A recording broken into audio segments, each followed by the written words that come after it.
It was a quiet, unassuming town in the heart of Ohio, USA, where the streets were lined with maple trees and the pace of life was slow. The town of Maplewood was the kind of place where everyone knew everyone, and crime was almost unheard of. But on the night of September 15th, 2017, the town's peaceful facade was shattered by a crime so brutal it would leave the community in shock for years. The victim was 45-year-old Margaret Hayes, a beloved school teacher and mother of two. Margaret was known for her kindness and dedication to her students, and her sudden and violent death sent shockwaves through the town. She was found in her home, her body slumped over the kitchen table with a single gunshot wound to the back of her head. The murder weapon, a revolver, was found lying on the floor beside her, but there were no fingerprints, no signs of forced entry, and no obvious motive. The police were baffled. Margaret had no known enemies, and her life seemed to be as ordinary as they come.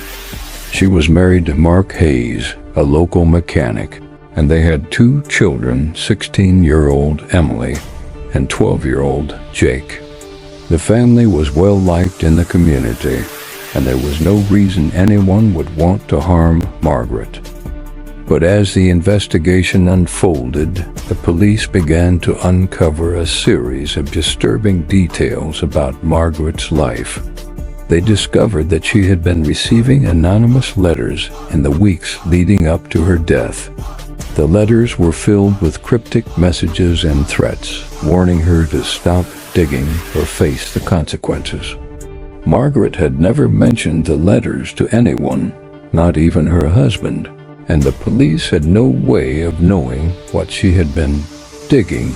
The case took a dramatic turn when the police received a tip from a local woman named Linda Carter. Linda claimed that she had seen a strange car parked outside Margaret's house on the night of the murder.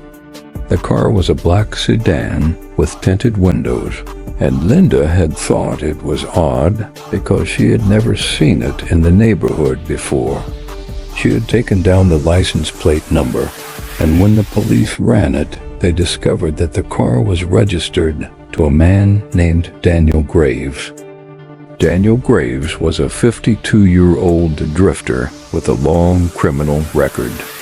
He had served time for burglary, assault, and drug possession, and he was known to have a violent temper. The police tracked him down to a rundown motel on the outskirts of town, where they found him hiding in a room filled with stolen goods.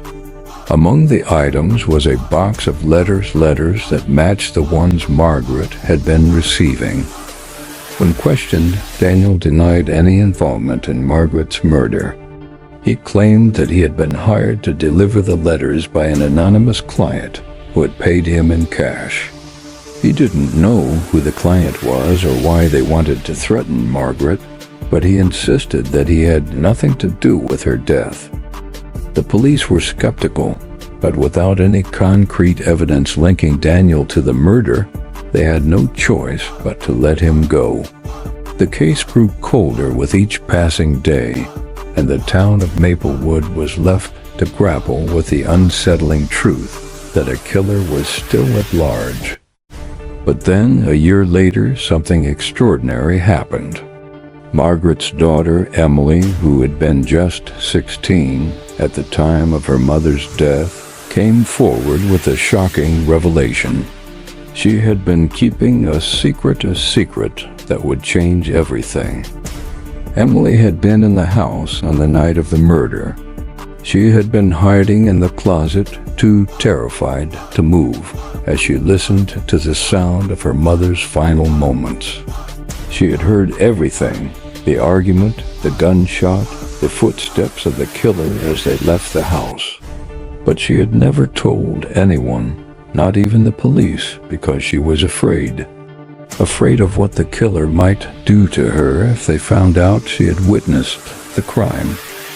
Emily's revelation sent shockwaves through the town. The police reopened the case, and this time they had a witness. Emily described the killer in vivid detail. A tall man with a deep, gravelly voice and a scar running down the side of his face.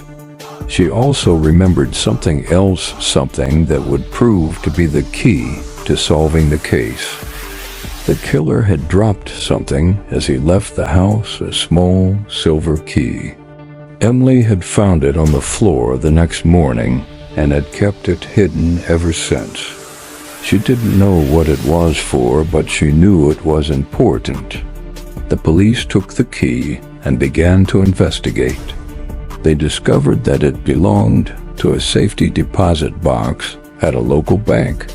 When they opened the box, they found a collection of documents that revealed a shocking truth about Margaret's life.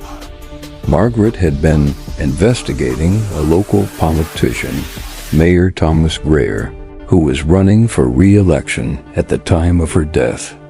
She had uncovered evidence that Greer had been embezzling funds from the town's budget and using the money to fund his campaign. She had planned to expose him, but before she could, she was killed. The police confronted Greer with the evidence, and after hours of intense questioning, he finally broke down and confessed. He had hired Daniel Graves to deliver the threatening letters to Margaret, hoping to scare her into silence. But when she refused to back down, he had taken matters into his own hands. He had gone to her house that night intending to confront her, but the argument had escalated, and he had shot her in a fit of rage. Greer was arrested and charged with Margaret's murder, but the trial that followed was anything but straightforward.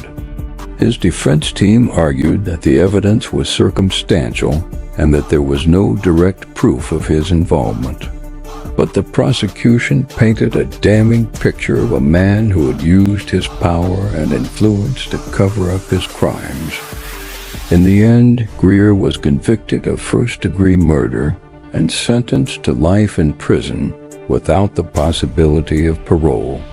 The town of Maplewood was left to grapple with the shocking truth that one of their most trusted figures was capable of such evil.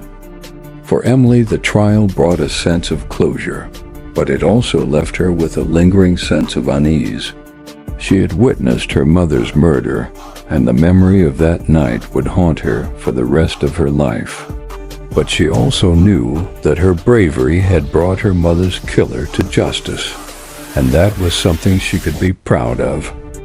The case of Margaret Hayes became a cautionary tale, a reminder that even in the most peaceful of places, darkness can lurk just beneath the surface.